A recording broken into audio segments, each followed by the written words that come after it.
Heard there was a secret chord David played and it pleased the Lord, but you don't really care for music. Hello, my name is Amy Hazard, and I am a 16-year-old living in Louisville, Kentucky, in the United States. And I am fighting for the ending the slaughter of both domestic and wild horses and mules of the United States of America. I can remember my first experience with a horse. He was this beautiful and gorgeous Tennessee Walker that my stepsister's friend owned. And I can remember being 5, 6, or 7 years old and being on the back of this horse and just being so thrilled and excited and happy about being on top of a horse, because I mean, every little girl wants to be on top of a horse. And I can remember just after that knowing that my life would be changed forever by a horse, and I was just thrilled about it. A kitchen chair, and she broke your throne, and she cut your hair. I don't have the best past. My mom dated some pretty bad men after her and my dad got divorced, and me and my older brother were abused a lot. And due to that, I have trust issues, and I can't accept my past. And I was furious with God. And in the last 2 years, I was so depressed and upset, scared, alone, and I didn't know what to do. And so I thought the best way to end all this was to kill myself. And around this time was when my brother was accepted into an equine therapy program called Boys and Girls Haven. And telling my brother's therapist that I was a horse fanatic absolutely got me a ticket into being able to come with him, which I was very happy about. And so I remember going the first time and getting to meet all the horses. They had a ton of off-track and racing thoroughbreds. They had quarter horses. They even had a standard-bred mare. And I remember just meeting all the horses and finding out their personalities and a little bit of their background. But the one horse that stuck out to me was this beautiful dark chocolate bay horse who had this brilliant white blaze that was crooked down his head. And he was just so buff with muscles from racing. He was a 5-year-old off-track thoroughbred named Bricks and Stones. And I can remember having love at first sight with him. And I knew the instant we had eye contact that I could trust him. And so I did. And I can remember one time specifically going to the barns and just laying down on the ground, crying my eyes out. And Bricks, he had stuck his nose underneath his gate just to touch my hand while I was crying. And he made a little huffing noise just to let me know that he was there.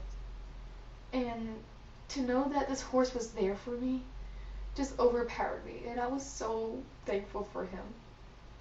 I still am thankful for him. He was my best friend. He taught me how to trust people again. He taught me how to accept my past for what it was and what it's made me. He taught me how to love myself again. And most importantly, he taught me not to kill myself, because I have a place in this world that God has given me. And I'm so thankful for that. And for anybody who's ever known Bricks and Stones that is viewing this right now, I just want to tell y'all that I'm so thankful that y'all gave me this opportunity to meet such a wonderful horse, and I couldn't ask for a better best friend than Bricks and Stones. I love him so much, and I just want to thank Boys Haven for giving me an opportunity to be able to meet him. Hallelujah, hallelujah, hallelujah, hallelujah. In the early weeks weeks of February of 2012, my brother's therapist has told us that they were going to sell some of their thoroughbreds and all of their quarter horses, including bricks and stones. And knowing that made me really upset, because knowing that sooner or later I had to depart with my best friend was just absolutely the end of the world for me. And we really didn't know when this was going to happen. And so I remember about 2 weeks later going to the barns like I usually did and going to his stall, looking in, and there wasn't a horse in there. And then that's when I realized that Bricks and Stones was sold. And I didn't even have a chance to say goodbye. And to know that I would never be able to touch his muzzle again or give him a kiss or tell him that I loved him, it just really, really upset me. It broke my heart, because this horse was my absolute best friend. He was the love of my life, and I just didn't know what to do with myself. I was absolutely shattered. But, excuse me. But knowing that he's in a place where he can be a retired thoroughbred the way he should be, and knowing that he's happy, makes me happy. And knowing that I have the pictures and the memories of him, and I have one of his last horseshoes that was shoot off at Boys Haven, makes me happy. Knowing that I have some pieces of him with me, and knowing that he left a shoe print in my heart that will never ever go away.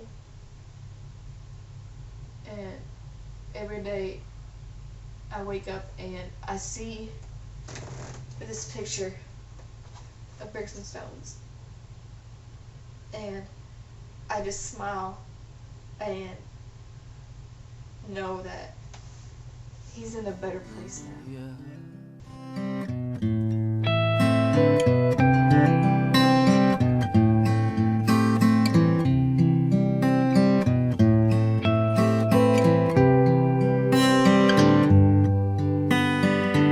Baby, I've been here before. I've seen this room and I've walked this floor. You know, I used to live alone before I knew you. And I've seen your flag on the marble arch, but love is not a victory march. It's a cold. A few months after Bricks and Stones was sold, I started working with Atlantic Coast, one of the thoroughbreds that was kept. Atlantic Coast is a reddish bay thoroughbred who wasn't your typical off-track thoroughbred. He never ran a race because of meat issues, and I know that because of that, he could have easily gone to slaughter because he didn't make profit. And I'm so thankful that Boys Haven was able to keep him. And Bricks was an amazing horse, and I know he can never be replaced, but Atlantic Coast is pretty close to him. Atlantic Coast, oh god, this horse, he's so funny and loving and sweet, caring. He loves to steal your tea and Twizzlers chips. He likes to play with your jacket zippers, and he likes to nose around in your pockets and boots. But anyways, I remember being able to go into his stall because he was that gentle, and being able to groom him and clean his hooves out. And then eventually, in the summertime of 2012, I was able to mount him because they were going to start hippotherapy with him. And in those 3 short months that I was able to ride him, every time I was on his back, I was just instantly free and in a way we both bonded more on riding than on the ground. And I was finally happy again, and knowing that I finally had a new best friend made me even more happier, and I was just like I am now, free. Hallelujah, hallelujah, hallelujah, hallelujah, hallelujah, hallelujah, hallelujah, hallelujah, hallelujah, hallelujah,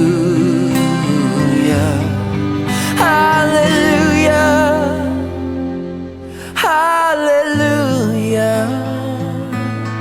hallelujah, hallelujah.